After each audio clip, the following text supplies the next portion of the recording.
Hi, everyone. Welcome back to our podcast, Very Factual. We're your hosts, Kayla.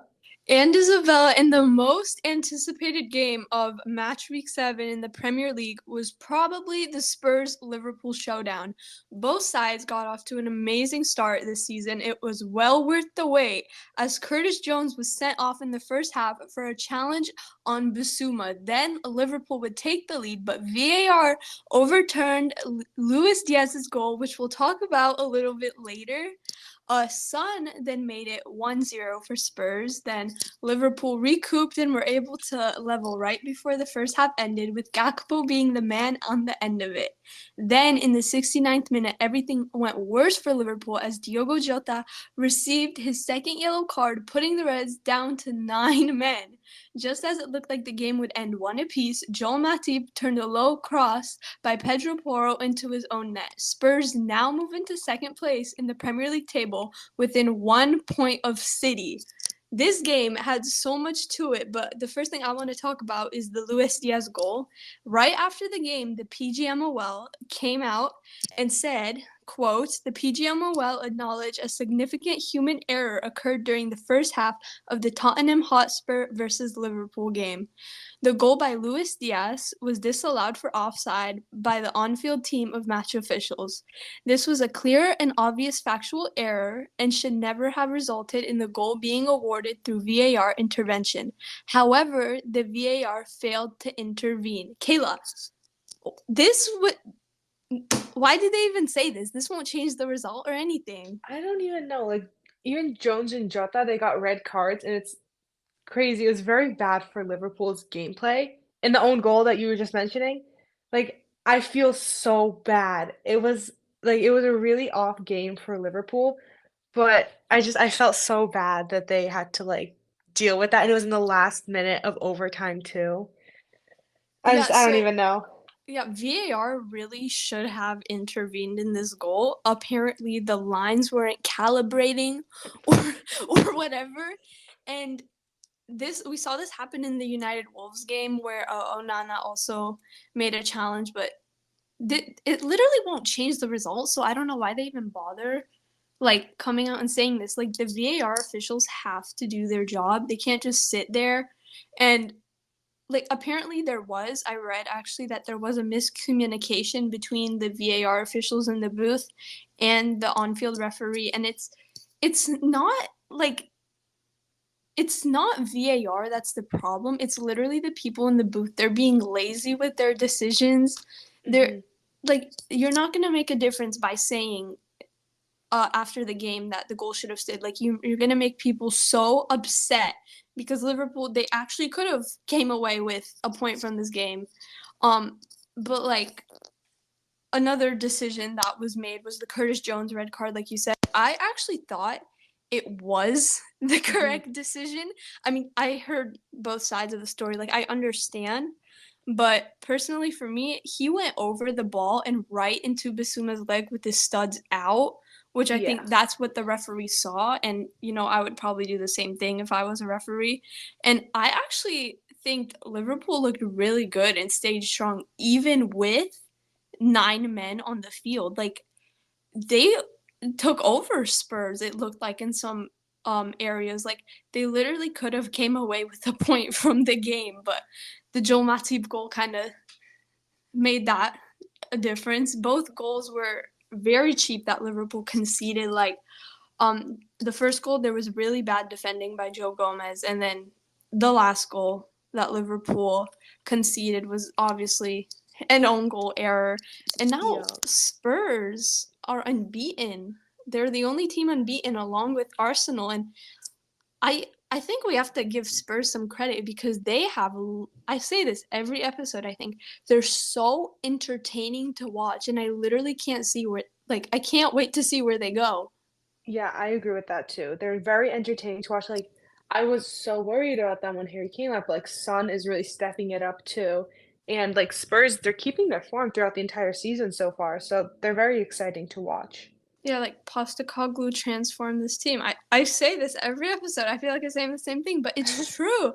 Actually, a lot of people thought that Liverpool would have came away with the win, and I mean they were close, but I thought Spurs would actually give him a tough time. I feel like Spurs could now be considered a real top six team if they keep playing this way. Like they could challenge for the title someday. I mean, I think City's still gonna win it, but Spurs look amazing. Hmm. So the theme of this Premier League weekend seemed to be surprises, and I think one of the biggest surprises of the match week was City ending their perfect streak in the Premier League with a 2-1 loss over Wolverhampton. Pedro Neto's goal deflected off of Ruben Diaz, giving Wolves the lead. Julian Alvarez then equalized for City in the 58th minute, whipping in an amazing free kick to the top corner. But that didn't last long as Hwang Hee-chan fired in the winning goal in the 66th minute, bagging the 3 points for Wolves. Kayla, we saw City get knocked out of the Carabao Cup by Newcastle this week, and this game looked to be a continuation of that. Yeah, it does. City lost their winning streak, as you said, and Ruben Diaz scored an own goal in the 13th minute. And I thought City had a chance of at least bringing up 1 point to the table, but then Hichan like made it 2-1, and I knew City was at a loss once that happened. But honestly, like they continued their Carrero Cup loss, and it's throwing me off because last episode we were saying how it was going to be an easy win against the Wolves and everything, but clearly it wasn't. Yeah, it was a mistake. It was a mistake. I Hmm. think their midfield looked very sloppy. They have no Rodri as he is suspended. Bernardo Silva's injured. Kevin De Bruyne has been injured since the beginning of the season, and they brought in Mateo Kovacic in place of Rodri. And Kovacic looked very poor, I would say. City did have most of the possession and shots in the game, but they couldn't make the most of it. And I feel like that's always how it is with City. When if they're trailing or something, they always have the advantage in the game, but just the score doesn't reflect that. And like, so Nathan Ake was brought in for Gvardiol on the left side, but Pedro Neto literally took apart Nathan Ake. Like it was insane. Neto has the speed and he ran over Ake. It was so easy for him. And Holland was actually, I did not even see him in the game. He did not have that many touches. He did not have that many opportunities when I was watching the game. I think there was only one or two really big chances that he had, and I don't think he got much service in the game, and everything looked very slow and off pace for City, which is very unusual. They definitely got beat on the counterattacks, and I thought that was very visible, and I think that is a weakness of City's. And if like other teams in the Premier League and in the Champions League recognize City's weak spots, it could definitely be a problem. Like teams, whenever they play City, they usually sit back and defend against City because it's City, you know, they have some of the best players, and if they see this game, they might go after them. I agree with what you said about Holland. He's normally like a main star. He's usually city star. Mm-hmm. They're normally on pace, and they just weren't doing that in the game against Wolves.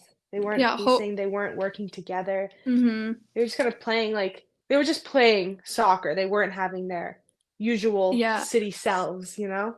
Yeah, I think City are kind of like this. I actually, you know, what's funny though. I remember you texted me right, and you're like, "Oh, Ruben Diaz scored a known goal." Da, da, da. It was not his fault. Do not blame him, okay?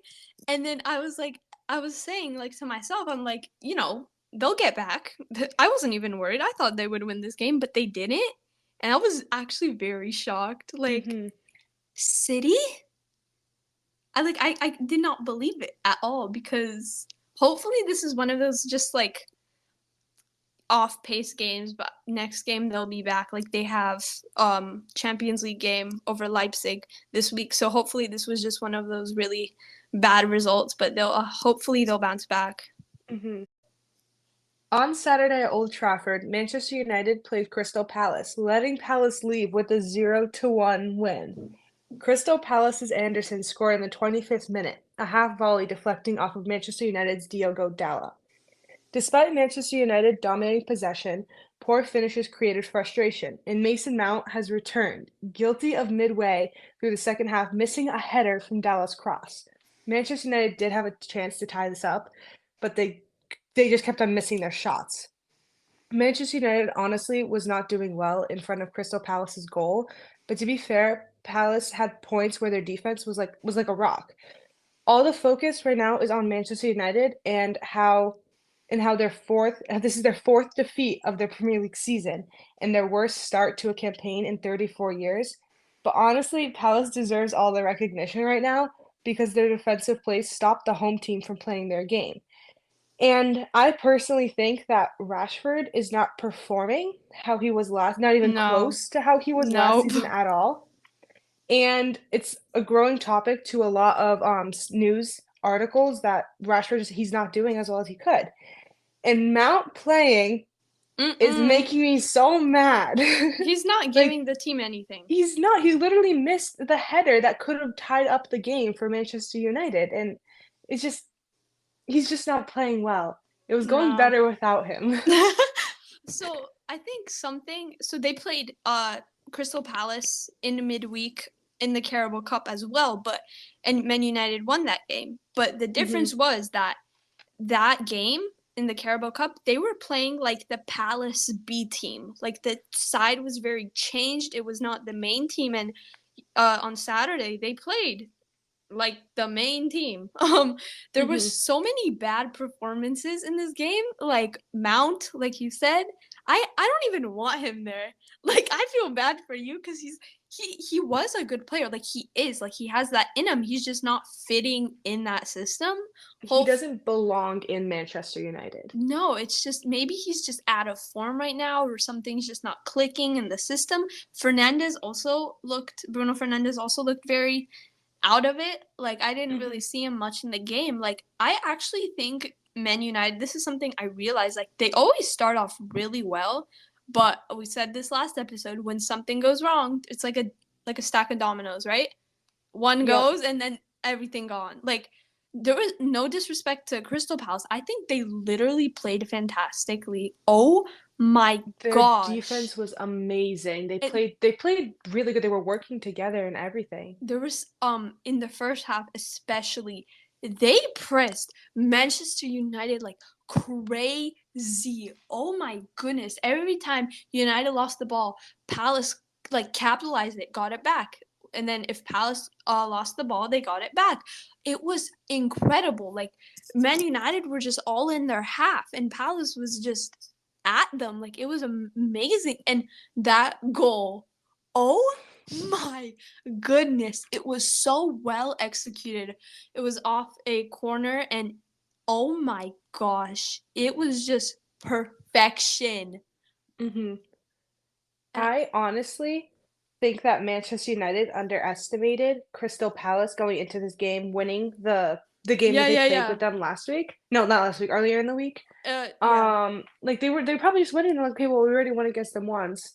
We can win against them again. And clearly that was not the case. No. Um, it's just I, Manchester United relies a lot on like either luck or how bad the other team can play. Yeah. It's just they're not playing. Ten Hag isn't training them to play together. He's just training them to just play. And I think it's because maybe this can't be an excuse all the time, but it could be one of the factors. Like they have injuries in their back line a lot. Like Oh yeah. Lissandro Martinez, I literally read a couple hours ago that he's getting foot surgery. Luke Shaw is out. He was supposed to be back after the international break, but he's not. And obviously the off the field problems, like Anthony came back into the United squad after his domestic abuse allegations are pending, which I don't know if I necessarily agree with, but Yeah. they might have another Mason Greenwood situation. And this I brings me forgot about on. Mason Oh my gosh, Greenwood. me too though. He plays for Getafe now. I'm pretty sure it's a loan deal, and he's doing good. Well, he wasn't a bad player. It's just what It's he just did was really bad. what he did, and I a lot of the women's play. This is so off topic, but a lot of the women's players didn't even want him there either, which I completely understand because Yeah, I like why would you? yeah just and now Anthony, that you're just letting him back like that, I feel like absolutely not. I feel like this just kind of shows how desperate United is. Oh, that is a really good point. I think definitely. like, it just shows how much they really need someone. He's not even all too good No, compared to he's some other not. players. Like, Like they could survive without him if they needed to. they I just they feel like, they literally could. And I think the biggest problem that Ten Hag has right now is the Sancho Ten Hag showdown. oh It's yeah. developing. Sancho is now banned from all Manchester United first team training facilities as he is still refusing to apologize. Sancho is currently training with one of the academy teams and is not even allowed to eat with the first team. Some of Sancho's fellow England teammates on Man United are trying to get him to apologize to resolve things with the manager, but Kayla, I don't know what that would solve. It looks like Jadon Sancho's United career is over. Honestly, like I agree with you. I don't believe he will return at all. It's too No, late for an apology. If I was Ten Hag, I wouldn't accept it. He already gave him what, 2 weeks worth of he time? literally gave him a chance. Like You know, and who knows? apologize? Who knows what'll happen to Sancho's career now? Like He's so young he dug too. himself into such a deep hole. He's Yes. such like a phenomenal player. It's just I at first I was backing him up Oh for like yeah. the decision he We made to both like were. defend him. Yeah, to defend himself Yeah. in Ten Hag, but now he took it a little bit too far. Like he's young and like he has so much ahead of him and he's destroying it because he won't apologize to his manager. And even if he does continue his career and it does somehow like wear out and he does continue, um I feel like his managers will constantly just like remember the fact that he He's kind of disrespected Ten Hag in a way. Like he, you have to remember that he is your manager. You are the player, he is the coach. Like it's different. He's at a level of authority. You should apologize at some point. yeah, I think he's literally being a child. He is. Like you have a chance to apologize, so why don't you take it? And now he's doing like this one man protest. Like, okay, even if he did apologize now, I don't even think he would come back. Mm-mm. And we backed him a lot, but now it's just getting like stop. It's getting annoying. Like It's getting to the point where he just needs to like stop acting like a 16-year-old boy and start acting like swallow your how old is he? pride. 20 Swallow your something. pride. You're not even Honestly. that good. He thought he was that good for United when he came here. It didn't work out for him. His ego completely inflated, and now he's just blaming everyone. Like, Hmm. say sorry, and that's it. I think he literally ruined it for himself, and we keep repeating this, but he's not gonna play for them. He's No, not he's gonna play for not. them ever again. And if for the rare chance that he does, Very rare. he's not gonna play the full game or even as much as he's supposed to, or his players might not treat him with his teammates might not treat him with the same respect. Like it's gonna affect his entire career for the rest of his life. And it's not just him that it's affecting, right? It's affecting the team because all Hmm. of this unnecessary drama. Like, you're 23 years old. Like, stop. He collects 350K a week, right? He's Hmm. just lazy. Like, say Honestly. sorry. Like, are you actually going to do this? Like, this is ridiculous now. And there was United. There was reports that United are literally looking to get him out of the door as soon as January. Like they're already linked with Federico Chiesa from Juventus and Serge Gnabry from Bayern Munich as replacement for him. And not gonna lie, those are two really good players. Honestly, that would really help Manchester United in the situation they're in right now. Yeah, I just Sancho go. Who's gonna take doesn't respect someone who's in authority? Like who's gonna yeah. take it? Apparently, I saw that Barcelona were like keeping the situation at hand. Like, don't bring him to Barcelona. Like, why No, would I you? feel like he's just gonna like not play for them, honestly. He I don't see he's him playing okay. for Barcelona. He's never gonna be as big as he was. And No, never. I think he peaked at Dortmund, and now everything's just going downhill. Hmm. And I feel like he's also, you know what, maybe he's a little mad at himself for that, that like he's not playing as much as he used to. He's not playing to his potential that he was before. I think he And now realized it just that kind of like, yeah, he definitely realized that now he's just not, he's not respecting. He's not doing. He's not playing, Yeah. he's not respecting the coach, he's not thinking clearly enough to just apologize, say a simple "I'm sorry for doing this" or Yeah. that. Literally his teammates are literally trying to get him to apologize because it's so dumb.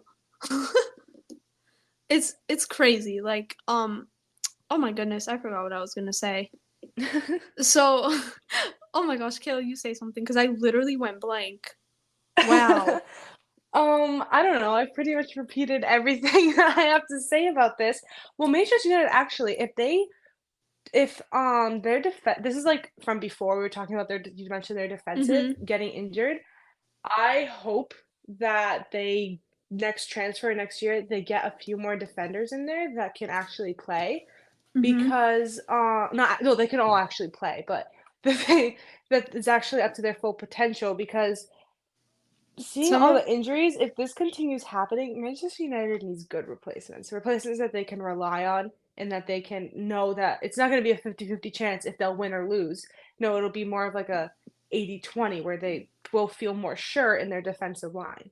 Yeah, I feel like they just need a refresh. Like we Yeah. said last episode that this or was it last summer now? Like the summer that just was, whatever summer Yeah. that was, they were supposed to completely rebuild, but they did not do that. They stuck No. with the same players that were there from like a while, and I think you need to get some of them out because some of them aren't doing anything. Like, why is Anthony Martial still there?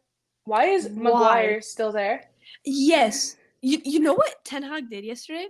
Which What? absolutely, I thought it was hilarious. He played Harry Maguire as a forward in the last minutes of a game. He was trying to get him to score in the correct net this time. Oh my god. Oh Oh my my gosh. god. No, I forgot all about Maguire till that England game, the England international game. Mm-hmm. He's so irrelevant. Literally He's just get out. he Get out. and he scored so many own goals last season and the season before. It's just no one's gonna want him. I don't know why he's still here getting a salary. Like he doesn't deserve it. Like He doesn't. what is he gonna do for the club? Literally What nothing. is he gonna do for the club? Like no, but it was so funny that he literally played him as a forward. As a I should forward. I should go to a Manchester United game and wear my Maguire jersey so proudly. Oh, yes, be like our new number 9. Our new our new star, up and coming star. No, no, for real. He just needs to get out of there. Like it He is. does. They need everyone out. Like Sancho needs to go. Like January, Sancho needs to if they go. don't, Maguire needs to go. Ugh. yeah, if they don't get Sancho out in January, th- this club is literally horrible Hmm. because they make all these plans, right, and then they don't execute on them. Like they were supposed to get Harry Kane. How did that work out? Not Apparently, clearly not well. he was too expensive. That's why they didn't go for him. So is that what I they're gonna know do? I know Manchester United has money to spend on players if they really need it. And right now they really need it. They I just know. they open to thought they should get like one or two defensive players they can really rely on, and then one or two offensive players they can really rely on, and make sure that those four are always working together. Because then that's gonna create like that diamond shape that always is like the key. Well, not the key, but it's like the best way to get goals, move up the field. And if you have those four really good players that can work together in different positions, then it'll definitely help them. But clearly, they're not thinking like that. I'm actually gonna have to disagree with you. Why? How dare you? So, which game was it? Oh my goodness. Let me find the game. So, United's thing is not a diamond. Oh my goodness. I forget which game it was now. Hold on. I am going on it right now. But they absolutely got they got overrun in that game because they were playing a diamond and it's not their style of play. It was the Brighton game. The Brighton game. There we go. I found it. They were playing a diamond and it just did not work out for them. I don't think a diamond is their thing. I think they're more wide and I think that's kind of what they need. More wide players, but obviously the players that they have are not good No, yeah. enough. Well, that's what I mean, though. The players that they have right now, that's the diamond isn't gonna work. But if they have the 4 players that maybe can work together and move up the field like that, then maybe it'll help them. But they need new players to do that. The players right now that they have, they can't do that. Mm-mm. But I think if they got some new players, like 4 or 5, they could possibly try to do that formation again. If it doesn't work, then it doesn't work. But They just need to have a clear out like Chelsea did, or Chelsea tried to mhm, have. tried to.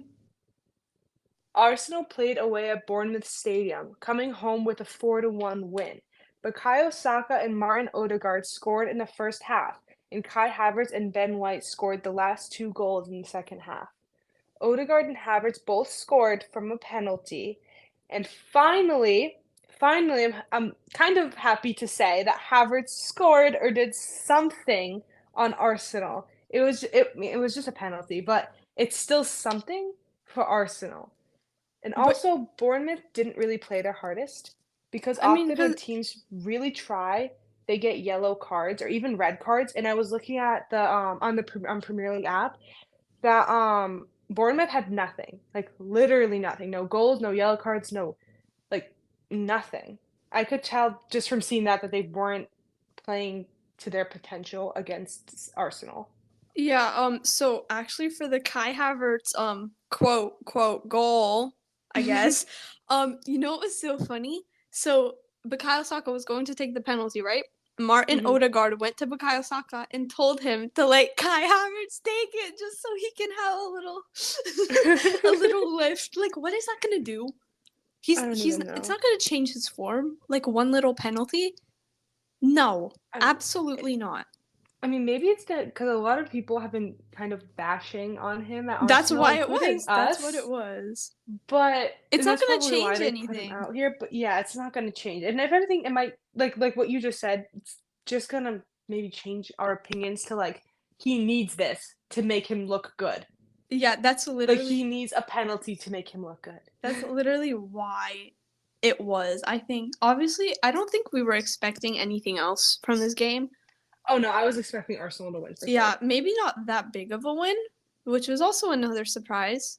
But you know, they did good. I think Martin Odegaard looked amazing, and he has been just keeping on that form. And now, what Arsenal have to do, they have to go to France on Tuesday to play Lens, and I think that will also be quite an easy game for them. And Arsenal Hmm. have just they're they're keeping their form from last season. Like they are flying. They are. I feel like last season, like there were most of the more games were more how do I word this? They were more put together. Once in a while, Arsenal will have like an off game, which is like normal for a team, Yeah, you can't be especially in perfect all this the in Premier time. League. You can't be perfect all the time.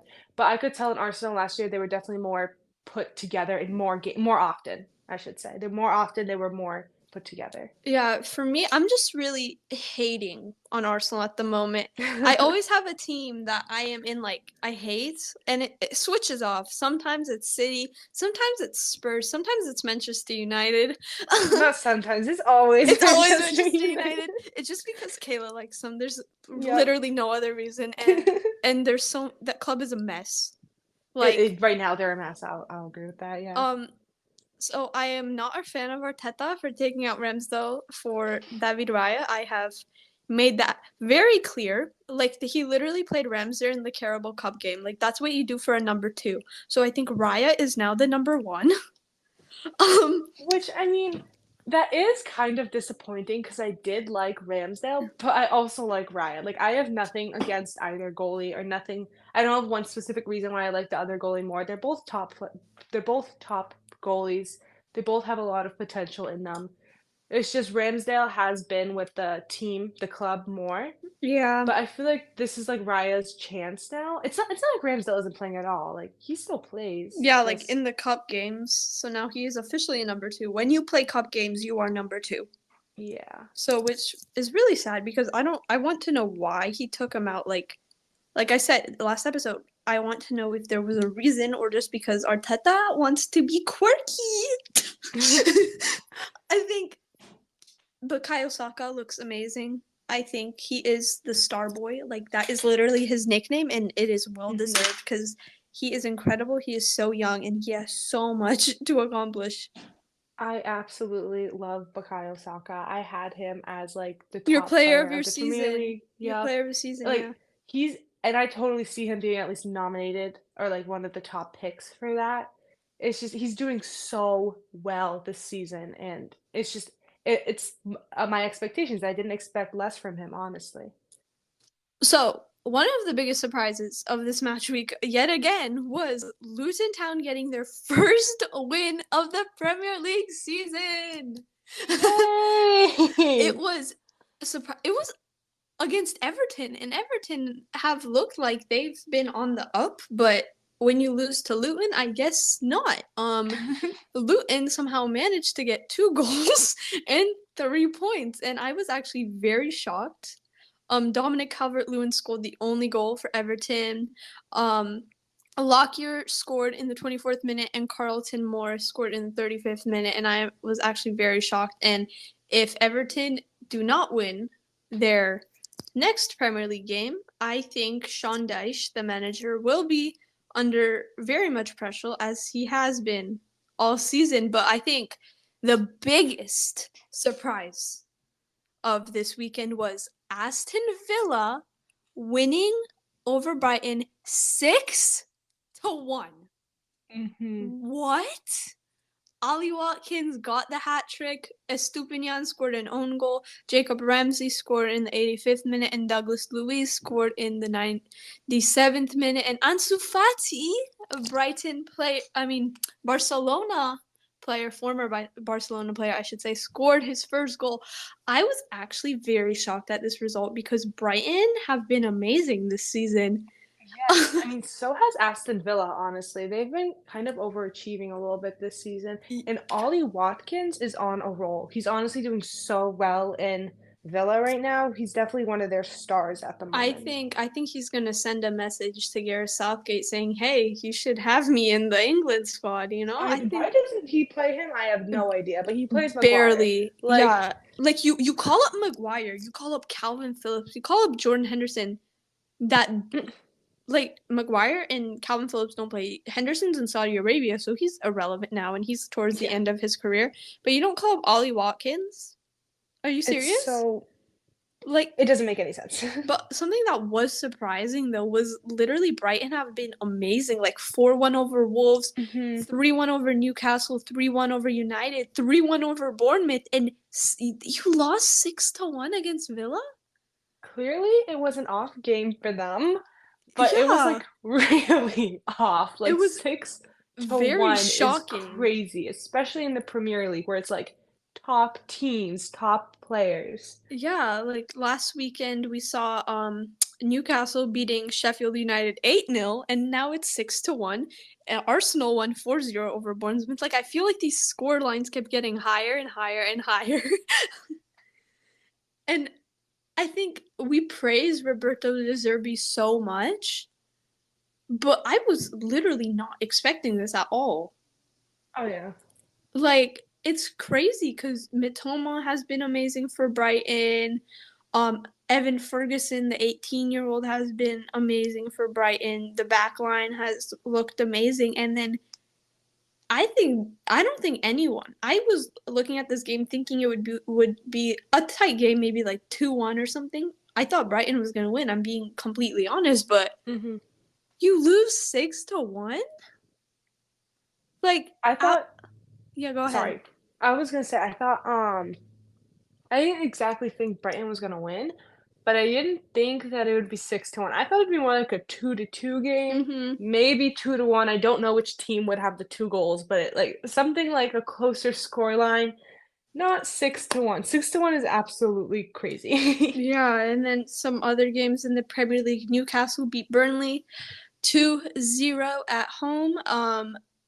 West Ham United beat Sheffield United 2-0, and then Nottingham Forest tied Brentford 1-1. And we had no Chelsea today, as you can as you might have been able to tell. Chelsea actually play on Monday, October 2nd against Fulham, and my prediction is Chelsea are going to lose even Yep. though they won against Brighton. midweek in Well, the Carabao Cup, which was very shocking, actually.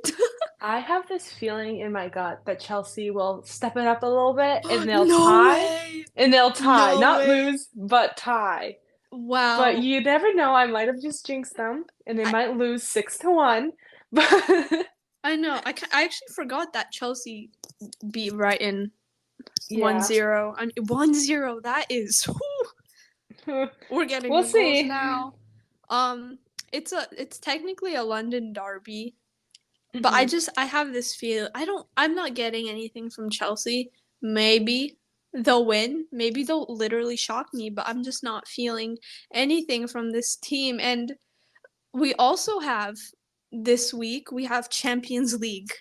Some of the biggest games I would say is Man United is taking on Galatasaray at home at Old Trafford. I am so excited to see how that plays out. Yeah.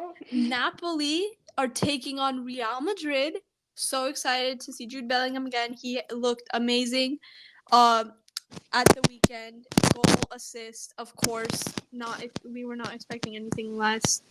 Um, Dortmund take on AC Milan. Newcastle take on PSG at St. James's Park. So it's a home game for Newcastle, and I'm actually very excited to see this game. I wonder if Newcastle have stepped it up a bit because it looked like they have in their Just a last little few bit. games. I mean, they played some easy teams, I would say, but I want to see them against PSG. And then Hmm.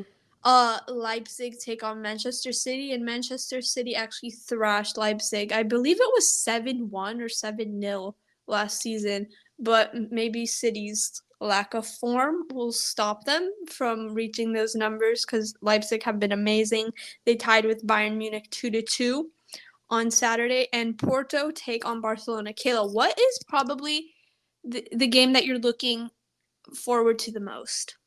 Definitely the PSG Newcastle one Mm-hmm. because PSG is a very good team, but we've mentioned before that they are very ego-filled. Yeah. And Newcastle, I feel like they're just definitely going to put on like their best plays on the Because it's at players on the home. It's at field. home. Yup. I feel like they're really gonna put in there. Also, since it's at home, the fans will be really Mm-hmm. there to support them. I just feel like it's gonna be a good game to see that. Yeah. What is your prediction for the Galatasaray Man United game? I honestly, You I can't honestly, even say like. I can't even tell you because